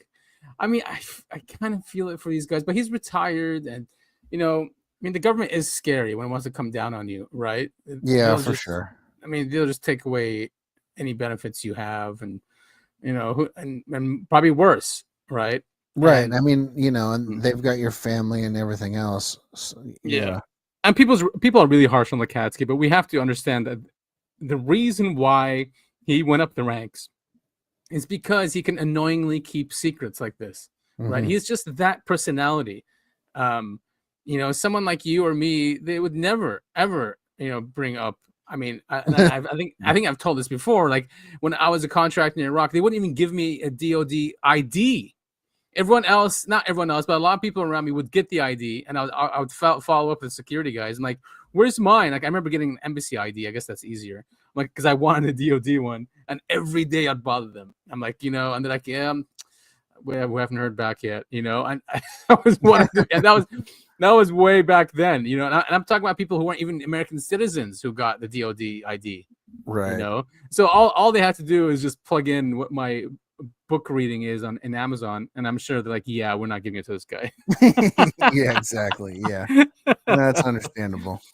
So this is what this type of personality we have in front of us here. He's just a keeper of secrets, and he's very, like George said it, he takes it as gospel. So, but it also means he is trusted with a lot of information, and he does call out a lot of people in this interview who are, he doesn't say names, but he says a lot of disinformation agents out there. He goes, there are people out there talking about projects who have no idea what they're talking about, but they speak with confidence, and he has no idea what the agenda is, but that there are people out there muddying the waters, right? And we can guess at many of those names. Right. Yes, exactly. And yeah, I'm like scared to name him now after what they did. It's hilarious. Yeah. Especially that, I mean, yeah, we talked about this on the show. We don't have to talk about it again. But as we can see, there's just so much disinformation in this field. It's because it's just easy to do, right? There's people, Yes. an audience who want to believe and are susceptible to stories, you know. But that's why I think we do need official disclosure. Yeah. Because when you don't have that, you have a lot of people just that get to run their mouths and just say whatever. Right. And people, will tend to believe because they that's want the to. nature of the field. Right. Yeah, exactly. It's not like they're naive or anything. Right. And maybe in the beginning, I think all the believers are a bit naive just in the beginning. And they become hardened because from what I've seen, even like the new people that came in after 2017, a lot of them got fatigued and got hurt saying, all we hear is stories about it's going to come out soon. They start making fun of the soon. Lots of them turned against like disclosure in general and just said the whole thing is a psyop. But that was the purpose of the counter intel. Right. Yeah. Yeah. It was designed and played out perfectly. Yeah, it definitely was. And Carl Nell is saying that this push for disclosure is dead. I think it's just evolving. A lot of these people have to grow up and know that there's a lot of intelligence assets in this field, and that they want to control the narrative because it's powerful. I mean, maybe it's something that has to do with not religion, but something within us that want to be religious and believe in higher powers. It plays on that in a way. Yeah, I think right? I think you're exactly right. Yeah, I mean, I think most people at our core, we do want to believe in something greater than ourselves. Right. Yeah. Yes. And so they're taking advantage of that, just like how during the COVID era they took advantage of empathy and people's goodness. Right. You don't want to kill grandma kind of thing. Yeah, exactly. Yeah. No, I think that's a really good comparison. So buy Lukatsky's book, everyone. No, I don't want to there's so many people making fun of him. I'm telling you, man, if we really want this podcast to go big, we need to write a book. All right. What would be our premise? Uncovering Anomalies Podcast, the book. Yeah, we'll just it'll just be episode by episode summary kind of thing. Yeah, you know what? We'll use AI to digitize everything that we say in the episodes, and we'll just turn it into one big book. There we go. That will be a great contributor to human knowledge, I think. Oh yeah, 100%. Yeah. Oh, now over to 3i Atlas, which has left our solar system. It lost its tail. Did you see that? I did see that. Yeah, the New York Post said that, which is insane. So it still is a very strange object, that's for sure. Yeah, definitely. And they saw another one. I don't have that queued up, but there's something that came in between 3i Atlas, another object. Really? I hadn't seen that. Yeah, it was another interstellar object. How can I find this? Sorry, I'm laughing at this. Hello, I'm Doctor. Obviously, he's going to say I'm Doctor. His name, whatever, yes, but yeah. It's a funny subtitle as a still. If I remember correctly, this is that NASA whistleblower that came out. Here it is, new interstellar object appeared between Earth and 3i Atlas. Oh, interesting. Yeah, I mean, of course, Avi Loeb will say that this is one of the drones that these motherships let go. Right. Yeah. All right. So astronomers discovered C-2025 V1 Borisov on November 2nd, another hyperbolic orbit comet from outside our solar system, found by the same guy who spotted 2I Borisov 3962. It's literally positioned directly in line between Earth and 3I Atlas in Virgo. Initial reports showed no tail, just a coma. Recent OBS confirm a short tail, but it's still super weird. Observations. 642 perihelion, November 16th. 2 interstellar visitors in 1 year, perfectly aligned. Yeah, it is weird. So there it is right there. Yeah, very strange. Oh God. Cool AI picture there. Right. All right. Yeah. Back to this Hello, I'm is Dr. Gregory Rogers, former U.S. Air Force NASA chief surgeon. If you remember, he's the whistleblower that came out that said he saw a video. Someone showed him a video of the U.S. having a saucer testing That's it. right. Yeah. Yeah. So that's this guy. He does bring up some really important points about 3I Atlas. So let's take a listen. Hello, I'm Dr. Gregory Rogers. I used to be a flight surgeon for the United States Air Force and for NASA, Chief of Aerospace Medicine at Cape Canaveral Air Force Station. One thing that I would like to address right now is that there are so many stories and competing stories about what all is going on with 3I Atlas. So I want to add my 2 bits to it. I don't want to focus on all of the different strange anomalous things that so many other people have brought up, especially Dr. Avi Loeb, but I want to discuss just the chemistry. When I worked with the space program, I knew about the chemistry of the space shuttle, the deep space satellites we were sending out, the Hubble Space Telescope, even the chemistry of Voyager 1 and Voyager 2 are well known. One of the characteristics of our spacecraft is that they have nickel alloys that they are made of. And the reason we chose to make these alloys useful for our spacecraft is because they are so adaptable to the space environment. Iron, on the other hand, is not. So we don't put iron into any of our spacecraft. Well, when we study the chemistry of 3I Atlas, one of the things that we see is that there's no iron there appreciably, but there are nickel alloys that are very similar to the nickel alloys that we use in our spacecraft. When the universe creates iron, it also creates nickel. And when it creates nickel, creates iron. Okay. Yeah, that is definitely strange. So it could be just a natural thing that space does. You know, if we do it, then maybe nature does it as well. It's not like we do things separately from nature. Yeah. I mean, I feel like we know so little still about space. Yeah. You know, it's hard to, I don't know. Everything we view from about space comes from an Earth perspective, you know. Right. Yes. And intention. I mean, it could have been if they're saying it is a weird orbit and it's weird that it comes into the inner solar system. Could have been an older civilization, maybe object that it's you know, it's just forgotten about, or just an ancient relic that just keeps going around. Or it could be one of ours that who knows, launched in the 80s or 70s or something like that. And it's just coming around. I don't know. Very weird that he says that. And that is the signature. It is nickel alloy, and that's why it's green. Yeah. Right? Yeah. Very strange. And then more 3I Atlas. Of course, Trump fired this guy. He put in, now we have, what's his name? Musk guy. I forget his name now, but he's coming in. So I don't think Sean Duffy has a reason to lie about this.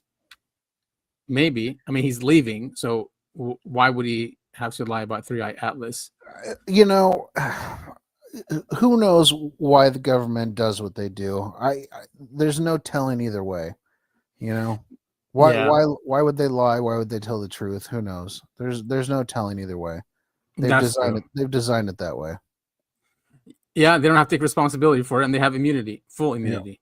Yeah. So Sean Duffy was on the Sean Ryan show, and he's saying that's just a normal comet in this clip. Not a surprise, I guess. I don't expect anything else, especially that NASA now is part of the intelligence community. Right. Trump did that last month as well. The 3I Atlas object. What is the fear? What's the spin going on about this? I think social media can take off, and you can have people come out with credibility and make claims. But what the claims are and what we have seen at NASA don't match up. right? And so I think humans love conspiracy theories. I think people get fascinated with extraterrestrial life and, what's out there. And this is one of those issues that people have been able to lean into and let their imaginations expand and think it could be something that what we're seeing, it is not. It's just a comet. It's a comet. It's going to pass by, no big deal. Fly just by. like all the other ones. Yeah. But it will have been an exciting time thinking about what it could have been. But it's not, Sean.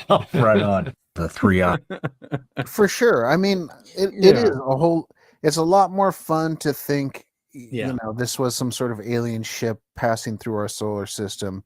It's a lot more fun to think that than it is just, this is just some sort of comet. This is just some sort of rock passing through our solar system. Like, I get that. Yeah. And we are a conspiracy podcast. We've been talking about 3i Atlas ever since it was first announced. Right. And it's really fun to think about. Is it an alien spaceship? Is it a probe? Is it some sort of alien drone? But yeah, I mean, I don't know. I kind of agree. More likely, it's just kind of something weird passing through our solar system. It's weird, exactly. And it's because it's interstellar. That's why it's weird. It's something we're not used to, or we haven't, they haven't identified them before. This is just the third one. I mean, it probably happens all the time. Maybe our equipment's gotten way more sensitive and advanced, so we can see them easier. But of course, the guy who's pushing it, Avi Loeb, he's not a good guy either. Right. This guy, Ty Roberts from the Total Disclosure podcast, tells a story about Avi Loeb. He had him on his show once before, and now this is a story he tells of him being on the show a second time, which he didn't air. And he tells his story why he didn't air it. And I'm not surprised. I'm not surprised. Yeah, let's take a listen. That was pre-contact in the desert. And now I'm going to fast forward to post-contact in the desert. And there's a reason I'm telling this story tonight, because fuck it. I don't care anymore. I've learned some things from other content creators, other interviewers, if you will. Avi Loeb. Now, here's the thing. So I had done that first interview with him, and I had considered us pretty friendly, texting, calling. The next time I wanted to do an interview with him, it was when I opened this studio, and he sat right there. And being a smaller creator, and now make no mistake about it, if he had said, I only want a Uber to pick me up, or if he said, I want a limo, it's like that other guy, honestly, I would have considered it for Avi, because that's how much he meant to me. But I grew up in Billerica, right next to, I don't know if I should say where he lives. I don't know if that's public, but it's very close. And I was already in Billerica that day. I'm like, why? I'll just pick him up on my way back home, right? And if he wants, he can sit in the back and pretend I'm, if he wants to not talk and engage in the ride. I didn't smoke in the car. We don't smoke in the car. So the car is it's good to go. I get to his house. I text him. I say, hey, I'm here. And I don't get any response for 5 minutes. Now, mind you, he had a very hard out time. This was the car needed to be out there by this time so he could get to this place.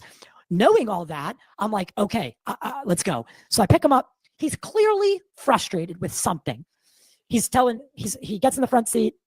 He yells at me. He doesn't yell at me right away, but he made this he gave me this look that I'd never seen before. Now, mind you, Julian Dory, Danny Jones, all those guys, Jesse, they all, if they're friendly with someone, they'll go pick them up at the airport or whatever, and then they'll bring them to the studio and then send a car, and the car will bring them home. And that's essentially what happened. I picked him up, and then I paid for the most expensive Uber X thing you could have, and we had it waiting for the end of the show. That's all hindsight stuff now, obviously. But something was off. I could cut the fucking tension in that car with a knife. And I just looked over to him. And I'm like, everything okay, buddy? And he's like, dude, I have never been ripped into so hard in my life by anybody. He just starts telling me how he can charge me $10,000 for an interview, how I offended him by picking him up myself, how about I mean, every single way this guy could belittle me, he belittled me. He said it was too hot in the car. Mind you, the heat was not on, and it was July. I had the AC on. The car was not hot. And for anyone who wants to ask, it was not hot. And he's like freaking out. Then the GPS is telling me to go one way. He doesn't like the way that I go, and he rips into me about that. He doesn't stop yelling at me until I pull in the driveway. We were then I had already texted Jess, my girlfriend, and I had warned her I did something I usually don't do. I texted at a red light, and I said, something's wrong with him today. I don't know what it is, but he's freaking out. I was like, you need to have everything ready to go when I get there. The text never made it to her. So everything wasn't ready to go when I got here. And he sat in this chair, and we got up the stairs. He asked me where the bathroom was. He went into the bathroom, came out here, belittled me and my girlfriend. I'm not gonna get into the details, specifics about the things I am not going to release that episode. First of all, you can see that I'm fucking shaking. I'm not scared of Avi Loeb. I would punch that guy in his mouth and I would put him through a wall if I needed to. But the way he was acting, if I was a woman, if I was someone else, they might have been timid and they might have been fearful. That's the way he was acting. And you can see it in my eyes during the whole interview. Something's wrong. And mind you, in the interview, he tells me that 3i Atlas is definitely a natural object, but how he needs $1 billion from Congress. And I promised this. I promise. As soon as each camera I hit record on each camera and said, we're live. He fucking went into interview mode and acted like nothing happened. End of the interview, 1 hour and 7 minutes in, he says, he points at his watch, and I had already texted Jess to have a car out there at that exact minute. So he just got up, walked out to the front of the driveway, didn't even say bye, walked out, got in the Uber and left. And I texted him, and I was desperately I had no fucking idea what just transpired. And I'm like, dude, I'm sorry if I offended you. This was not my. And then he just goes, yep, can't wait to talk again. And I'm like, what the fuck just happened? What the fuck? What is wrong with him? And I can almost guarantee you that he did not act like that to Joe Rogan. Acting like a diva. Yeah, what the hell, man? Could you imagine? I mean, like you said, other people go and pick up. It's not a big deal. I mean, especially if he was going there. And I know Danny Jones and Rogan, they pick up their guests, they go have lunch, and then they go to the show or breakfast or something, and they go and do the show. And then a car takes them to the airport, right? See, this is why I'm so hesitant to have guests on. Well, we're not inviting them to the city, but yes. I'm totally kidding. Totally kidding. But that would, that would. Good point. You have to deal with that. You do have to deal with that. That would, honestly, if I was in his situation, I would have just been like, yeah, no, get out of the car. We're not doing this. Right, exactly. Or drive all the way back to the hotel and say, all right, man, sorry this didn't work out, but I'm not gonna take that from you, kind of thing. Yeah, exactly. That really sucks for that dude. I feel terrible. That's horrible, but that's. Yeah. That doesn't really surprise me about Avi Loeb, to be honest. No, it doesn't.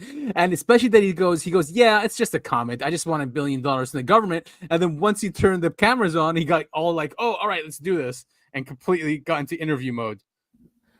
I don't know. Because he is pushing for that money. He is pushing for that money. It's just all these people, all these billionaires, a lot of them are contractors, are government contractors, including Musk. Musk is a government contractor for I think all his businesses, and you can see that for a lot of people. Ellison as well. All these big tech guys are basically government contractors or got even the technology from the government, But they have these God complexes though, Yeah, they do. For what? Because you're a Harvard I mean, okay, no, that would go to someone's head, in one's head. But like, relax, man. Especially this guy. He's a nice dude. He's got a little podcast. It's just like him. It's a one-man show, like you said. He's getting him an Uber. I don't know. It's just wrong to treat people that way. Yeah, it really is. I mean, I don't know. I've been. I was about to say I've been in bad moods and I haven't treated people like that, but recently. But I was heavily drugged when I treated someone that poorly. That is different. Yeah, that was a lot. That was very different. Right, and a different environment as well. And instead of you weren't being invited in to something, opposite. Quite You're right. Opposite. I was being held in place. Exactly. So that's So I mean, it's a different environment, really. I mean, I probably would have acted like that too. Being restrained. Like, who knows what I would have done. Yeah, but I mean, to be a guest on a show like that, like, could you imagine if we got picked up by Bitcoin Live and acted like that? Yeah, exactly. Like, dude, you didn't send me a limo. I don't appreciate this. And I asked for only blue M&Ms in the room, and I didn't get that. Yeah, it's that type of behavior. Yeah, right? It's total like 70s rock star, no longer acceptable behavior. It wasn't acceptable back then either. No, exactly. And it just goes to prove our point that we need to be wary of Avi and his what his goals are. And it's not to push these things. He's got another agenda. Yes. He wants to fund his project, his what is it called? The Galileo project, which was funded by private money, $2 million, but now he's looking for $1 billion from the government. That's insane. Good luck with that. Yeah, exactly. So that's what we have with 3i Atlas. I think that is a funny ending scene for that. It's gone, like nothing happened. Actually, nothing did happen except for people losing their minds over it. Yeah, I mean, maybe, who knows? Maybe we'll get some exit stories from 3i Atlas. Who knows? I doubt it, but you never know. No. Europe is having a drone incursion again. Nice. I think last week it was Sweden, right? Was that last week or 2 weeks ago? 2 weeks ago. Yeah, it was Sweden. And then this week it's Belgium again. Cool. And of course we're moving, and this is just, it's not very clear footage, but of course we're moving military equipment. So here is a video of it. When people slowed it down, I mean, yes, sure, that does look like military planes, but we don't put our lights like that. We don't put red, and then. Well, and this stopped the airport. It shut down the airport. So didn't we talk about it a few weeks ago that there's a theory that our FAA lights come from? Oh yes, UFO lights. Yes, I remember reading that in Donald Kehoe's book. Yeah.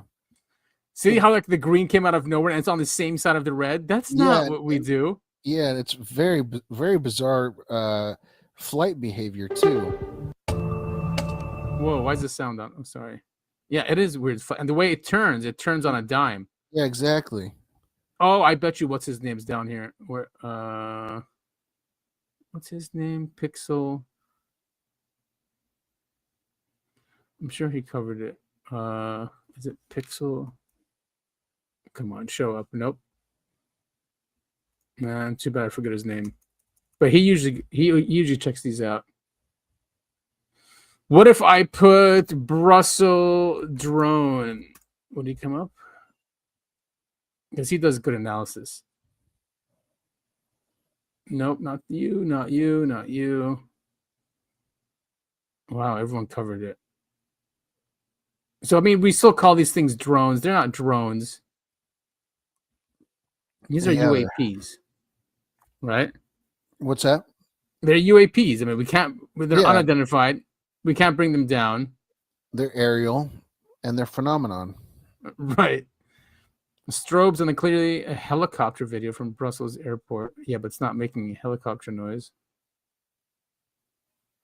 Anyway, but I do What's one thing I do like about the internet is how much analysis you get from everywhere. You know, I know. Yeah, open source. yes. Could you imagine if they released this tech? Humanity would reverse engineer it in a week. Yeah, no Seriously, kidding. a week. Yeah. Instead of having like 10 people work on it. That's what we're good at. Amazing at, actually. Humanity just, advances things so quickly and figures them out. We're together. incredible at stuff. Yeah, we definitely are. Like, okay, ARPANET, DARPA created the internet, right? The ARPANET, is archaic. It was nothing. Once they released it to us, look what we did with it.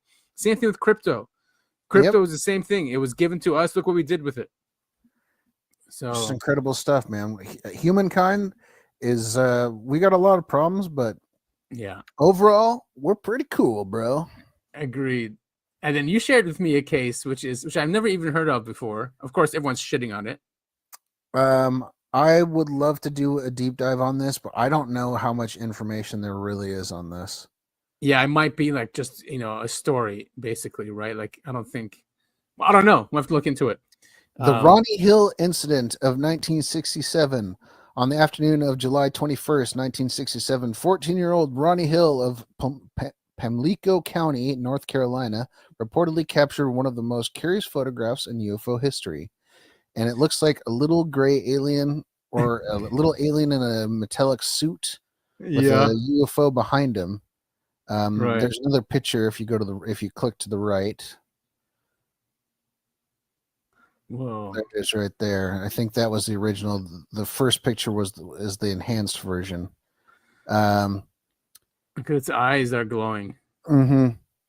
Very cool. I mean, I love stuff like this. I recently listened to we've covered on the show the Sandown Clown. Remember that one? Yep. That one. That's one of my favorite stories of all time. Even though all it really is a story told by two 8-year-olds in England. In England, yeah, that's a great one. But it's still such a bizarre, cool story. I love it, and I love stuff like this. According to Hill's account, he had been playing alone in the family's yard when the air suddenly filled with a pungent, unfamiliar odor so strong it made his eyes water. Alarmed, he looked toward a nearby field and was astonished to see what he described as a spherical white craft approximately 9 feet in diameter settling onto the ground. Realizing that few would believe such a claim without evidence, Ronnie dashed inside, grabbed his portable Kodak camera, and hurried back outside. There he witnessed an extraordinary sight, a being in a reflective silver suit emerging from behind the craft. The figure was described as having thin, spindly legs, and an oversized, gnome-like head. Dude. Very, very cool. People are saying, so this is AI enhanced, right? I don't know if it's AI enhanced or, someone just took the photo and enhanced it themselves using Photoshop or whatever. Because people are like, this is clearly a baseball and this is a toy or something. Yeah. See the I don't know. stitches? I mean, it's a really haunting photo. I don't know. I like stories like this. This is a Reddit post, so I don't really give a shit what the comments say. Redditors are complete morons, and I learn absolutely nothing from reading the comments. I know, because it's fake as F. Yeah. Ghost photos. What's this? I mean, no, it's not. I mean, okay, it's not close to it. Spaceship looks like a baseball. Scroll up. No, to the very top. Oh, very top. No, look at the main picture. Oh. Does that look like a baseball to you? No. Does that look anything like a baseball to you? I see stitches here, but they're not. They're obviously artifacts created by the process of enhancing it, because the scratches here too. Right. Which, yeah. So no. And I mean, last I saw, baseballs don't have keyholes in the front. Well, no, he's holding up something, obviously, right? Is that what is going on there? Yeah, because at least it looks like it's attached to his hand. It might be like a translation device. Take me to your leader. Yeah, it could be a microphone, like the Sandown clown. Speak in here. Yeah, exactly. Or he puts it on his ear and he talk through it. Anyway, I don't think that looks like a baseball. I don't think that looks like a toy. I'm with you. I think this is a really cool photo. And yeah, I like photos like this. I don't think it's easily explained. No. I don't think it's a baseball on a toy. I think that's a really stupid explanation. It is. And these people always come into the comments really quick, you know? Yeah. Always. And I bet if you track their IP address, they'd be coming from one specific or maybe two different specific IP addresses. And now we know that the egg shape craft is a thing. You know, Yeah. Many people talk about it. And it's not far-fetched that this being was inside of that. And then the smell thing, the odor, and it burned his eyes. Isn't that the sulfur? Yeah, it's sulfur and ammonia. That's how Yeah. they're always described. In Weird. fact, we were talking about the Virginia case earlier. Yeah. That's exactly what everyone Yes. said the alien smelled like was sulfur and ammonia. Exactly. Look at that. Did we know what kind of camp? We should look into this more. I'll write it down. Yeah, Maybe we'll It do says- a deep dive. it said it was if a there's enough. Kodak. I'm assuming Kodak? like Oh. yeah. Ronnie Dash and Oh, Side yeah. grabbed this portable Kodak camera. Okay. So there's negatives, obviously. Yeah. Yeah, and I like these more because it was way before AI, before CGI even. Yeah, and I don't like. How old was the kid? He was like 11 or something, right? He was young. Is it up here? 14. 14-year-old. I don't think a 14-year-old is going to know how to like double expose a. He's not going to know how to fake a photograph in 1967. Right. And if you look at if it's a toy, then these would definitely look much bigger than when it looks now. These are clearly long. They're trees. Yeah, but like these bushes here, they're the same as the ones here. You know, so it could be 3 feet tall. Yeah. How do you say the diameter is what, 9 feet? The size of the craft is 9 feet, is what he said. 9 feet in diameter. All right. So if the being's like 3 feet tall, that's enough room for it. Yeah. Anyway. Yeah, and speaking of that, you see what the Chinese have released? This robot that walks like a human. Oh no. Dude, this is so bizarre to watch. I think look at that. I think it's like a model walking. Look. That is not a human. Oh, weird. Yeah. I mean. Oh, and they even gave it boobs. Yeah, they did. And that's what this post was about. Was what, how come they have to give them boobs? But well, it's weird too because like it's like it's not like a skin tight thing because it's got like like it looks like it's wearing a suit. You know what I mean? Exactly. It's like wrinkles. But like the Optimus looks ridiculous compared to this, and it's obviously modeled after like the catwalk. Yeah, I was gonna say it's walking like a runway model. Yeah. Well, it's walking like a drunk runway. Yeah. It's like like it's almost there, not quite.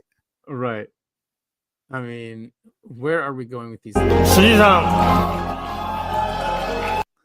Chinese, dude, are so advancing so quickly.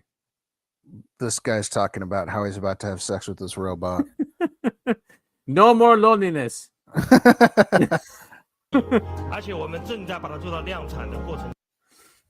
My phone, it's a Google phone, so it will immediately translate. You can tell it to translate if it's the guy's speaking Chinese to translate into English text. I don't know how accurate it is, but it does that. Well, that's cool. Of course, it's called Xping. We're getting pretty close to Westworld, huh? Yeah, dude, we really are. I'd love to rewatch that. Well, have you watched the new one that came out on Apple TV Plus? Pluribus. Dude, you'd love it. It's called Pluribus? Yes, it's the creator. It's the creator of Breaking Bad. So I heard about he that. He wrote and direct. Oh, dude, you would love it. check You it would. out. I watched it without even. I didn't watch the preview at all. I'm like, no way, dude, you're gonna love it. Yeah, I don't know anything about it other than it's the guy who made Breaking Bad. I'm not even gonna Yeah, say. don't tell me but anything about all I'm gonna say is you're gonna love it. So there's 2 episodes out. Enjoy. I'm pretty pissed. I can't have to wait. Look at these things. Yeah, maybe man. I might wait until the whole season's out because I don't Really? Yeah, I don't like doing the week to week thing. I always do it and I hate it. Something's gonna leak to you then, maybe. A little worried. That's not gonna work. Oh my god. My wall is This is slightly the damaged. American version. Yeah, exactly. The robot is going rogue. Let's say that I'm an 8-year-old and it's just me and Terminator 12,000 here. Would I be able to get away from it? Did you see me? It's looking right at you. Now we're going to be testing the robot in residential applications to see if it's safe. And I want to cook this. All right, come on, stand up. Whoa! Oh my god. Ooh. I need you to cook me a meal. I need protein. It needs to be healthy. It's a gas stove. Be careful. You see yourself? That's a mirror. Yeah. You stupid idiot. All right, cook a meal. No. That's a waste. That's a waste. Stop. Settle down. So if you can cook me the meal, I'm gonna go on in here and play Fortnite. Okay? See ya.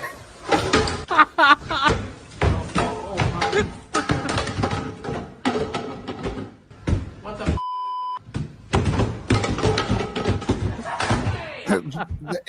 They must Oh, be just messing clean with up it after. on purpose. What? They have to be messing with that robot on purpose. Yeah, exactly. Daddy, chill. Oh man. Somebody shut it up! Get out of my house! Now we're gonna do the burglary test. Oh. Get back! I'm very curious if the robot can bust through the door into my house. It's gonna break through the door. I think so. I changed my mind again. Genuinely, if this is a robot or human, I'm actually putting way more money on a robot coming through. You hear something? Okay. Break it in. Here we go. Here we go. Oh my god. Oh no! Look at the money. Yeah. $15,000 minus 15,000 minus 5,000. Oh man. What a world we're getting into. Yeah, I wonder how close we are to like actual Westworld style robots. What do you think? 5 years, 10 years? Yeah. 10 years max. Probably 5 years. With all the money being dumped in, right? And all these companies from China and here. Mostly China. A lot of them are China. Oh, yeah. So the drones that were tested in Gaza are now being flown in the United States. Oh, good. Yeah. AI There's no drones. way that could go wrong. I know. It's like we really use Palestine as a training ground for these things. Yeah. AI-powered drones, first used by Israel to surveil and bomb Palestinians in Gaza, are now flying over American cities, spying on protests, scanning crowds, and automatically uploading footage to police databases. Skydio. Ah, man. It's like they don't even understand that we used to live in a constitutional republic, Like privacy, I know privacy was killed basically with the Patriot Act and possibly before, but now it's just, that's it. It's just really a piece of paper. Yeah, it's really depressing world we live in now, man. And it's not going to be easy to be a dissident. Right. Well, Going forward. you won't allowed to be a dissident. Right. And your social credit score, because now what's his name is head of the World Economic Forum, Larry Fink. Mm-hmm. And he's BlackRock, right? And he it was, I think it was 2 days ago, he said that he wants to tokenize everything, including nature. But if everything is tokenized, then that will be the new social credit system. Right. Yeah, exactly. Yeah, they want social credit, but they don't want to call it social credit because of the negative connotation that goes along with that. Exactly. And they're going to make it very enticing. They're going to say, all right, if you want to be part of this new system, I don't know, here is an injection of $100,000 for you. If you accept this as $100,000, $200,000, whatever, right? I mean, they have to make it enticing. And if you don't, then you're not, and you want to live outside of that system, that new system being built, you're not going to be able to reap the benefits. Right. I think that's how it's going to go down, because they need to replace this system that we have now. Mm-hmm. So God help us. I know the crypto community is already thinking about this. So, if we stay in touch with them and see what they're doing, they'll figure out ways to circumvent this new system and have their own payment system without social credit score. That's what's so great. This always happens. There's one faction that wants to impose tyranny on us, but then there'll be another faction that will promote human liberty and freedom. And there's always that counteractive movement. Yeah, I'm a pessimist though, and it seems to me that every time that the people who want tyranny go up against the people who want freedom, the people who want tyranny seem to win. Yes, yeah. I'm gonna say with COVID, they didn't win. That was the most concerning one to me, and it was very scary. But it wasn't the people pushing back, so you might have a point there, because what it was geopolitics that changed, and Putin invaded Ukraine. That's what stopped it. But the agenda is still going on with putting Larry Fink in the WEF and him talking about tokenizing everything. It's the Great Reset. It's the whole thing all over again. But now without the excuse of COVID. Right. Scary, scary, scary. One final thing. I'm sure you've seen that there is now a rift in the Republican Party and the GOP. And it's basically people who are pro-Israel against people or pro-Israel versus anti-Israel, or pro-Israel versus anti-Zionist. Right. And America first people. I just want to think America first. The pro-Israel side say that being pro-Israel is America first. The other side is like, well, you guys clearly are not taking care of the country. Look at our young people. I mean, the questions they're asking at these events, it's all about Israel. It's nuts. They asked Eric Trump about it. Who else was on the stage and they were asking him, which I thought was nuts. Anyway, but they're getting up and they're asking the hard questions at these university events. Yeah, good. Yeah, and of course they're having a meltdown. Here's a quick clip on that. If you guys don't know what's happening on the right, it's pretty insane. The pro-Israel neocons are crashing out because they're losing support among traditional conservatives. We're surrounded by cowards who have microphones, who have TV cameras, who have websites, who have columns. Cowards. It's spelled C-A-R-L-S-O-N. It's spelled F-U-E-N-T-E-S. It's spelled O-W-E-N-S. It's spelled B-A-N-N-O-N. It's spelled Marjorie Trader Green. You can figure that out yourself. The reason they're crashing out is because people just don't want to listen to them anymore. You don't need to take my word for it. Just look at the decreasing subscribers and views for YouTube accounts like Ben Shapiro. Compare that to the growth of YouTube accounts like Candace Owens and Tucker Carlson. Because the pro-Israel crowd is so worried about this going mainstream on the right, the response is to isolate Tucker from the right. Friends, make no mistake. Tucker is not MAGA.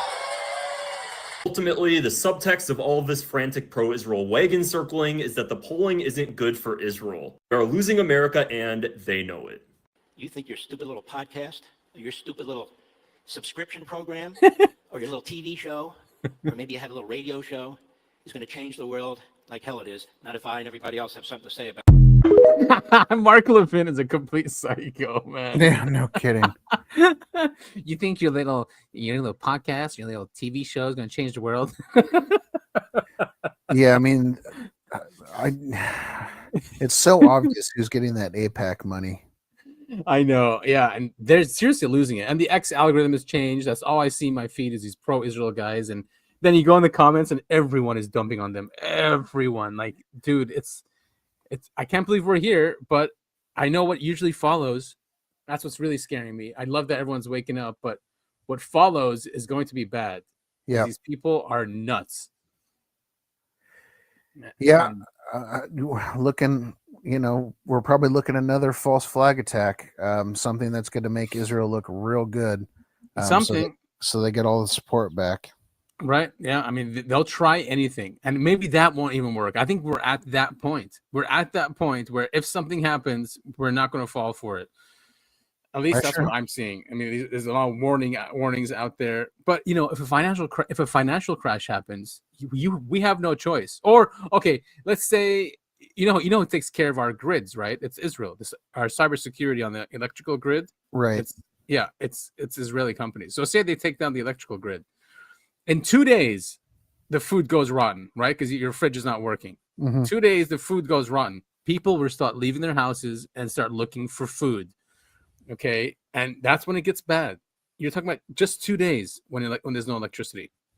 So there's a lot of things they could do, and people will forget all of this stuff once they're in danger of starving or dying.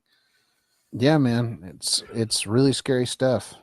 So prepare, I would say, get food. If we were sponsored by any food company, I'll be like, go buy your emergency food from what is it called? Patriot Supply /UAP. There you go. Get 15% off your first order. Yeah. Hey, we could sign up for that. We can start shilling. Why not? Yeah, why not? We need to get paid too. Yeah, exactly. We do this for free. I think that would be very fitting also for our podcast, since sometimes we do paint a very gloomy view of the future. Why not? Would make sense. And without us being shilling anyway, you guys, everyone should go out and buy emergency food, at least 3 months supply anyway. Medicine, right? And Absolutely. I would say ammo. What is it? Gold and bullets. Yeah, that's really all you need during the apocalypse. Gold, bullets, and cigarettes. Gold, bullets, and cigarettes. Yeah, toss your vapes, people, because you can't recharge those once the electricity is out. Yeah, and you can't barter them. Cigarettes, you can barter a cigarette. You're like, dude, here's a cigarette. Can I get this? Or can you help me out here? Or here's a pack. Something like that, like prison. Yeah, exactly. It's prison rules. Where else did I read that it's not just cigarettes now, it's ramen packs is the new one? Yeah, ramen is huge in prison right now. I love ramen. I do too. It's such a great invention. Well, we want to thank you all so much for listening to the Uncovering Anomalies podcast. Adam, where can our listeners who are already listening to the show find our episodes? Well, it's important to say that some platforms take down episodes, some don't. So it's good to know that we are on all video platforms and podcasting platforms in case that happens. Although you won't know. The best one probably to go to that does not censor and won't for the near future would probably be Rumble.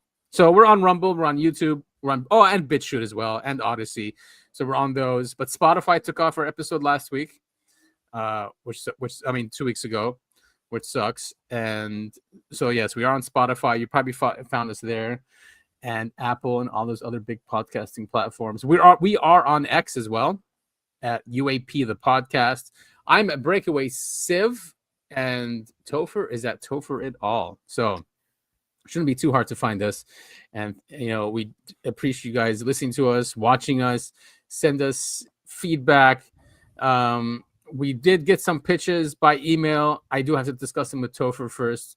But definitely keep sending us those, and we will discuss internally, maybe bring you on the show. We'll see. But yeah, thank you for all your support. We definitely appreciate it. And I hate to say this, I really do, but it truly does help. Please like and subscribe. Yes. It really does help. It helps with the algorithm, and it helps spread the show. And it gets our numbers up so we can reach more and more people. Yeah, I mean, 80% of our listeners on YouTube are not subscribed. So there's that. Yeah, so please subscribe. Yeah, it helps us, and then it'll show up in your feed, your home feed, and you don't have to go looking for us like we've heard people have to do. So yeah, share it with friends and family. That'll be great on your social media. We do try to keep cussing at a minimum, right? We didn't cuss this show, did we? I did several times. I have a potty mouth. I'm sorry. No, you're good. And Topher, I'm glad you're doing well, feeling Thanks, good, man. kicking ass. And yeah, that's it. All right, that's going to do it for us here at the UAP. We will see you all next week. Next week, everyone. Day by day, night by night, where do I stand? Where do I fight? The conspiracy is taking me, and now I'm fighting relentlessly. What's the truth and what's the lie? Will we forever fight and die? We uncover truths and tell you what's the news, what they won't tell you. It's Adam and Topher, we come in peace. Our hunt for the truth will never cease. It's the Uncovering Anomalies podcast. We tell you the UFO news at last. Forgive us for being brief, but the truth never sleeps.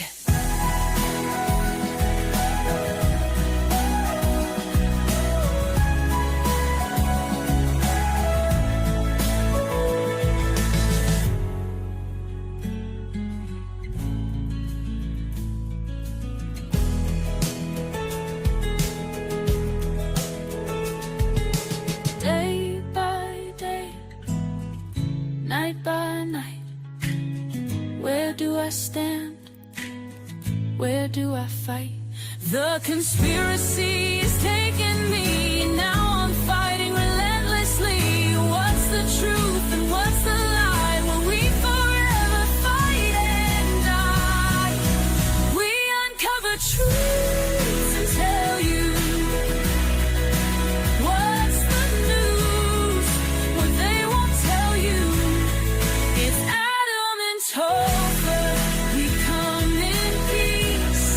Our hunt for the truth will never cease. It's the Uncovering Anomalies podcast. We tell you the UFO news at last. Forgive us for being brief, but the truth never ceases.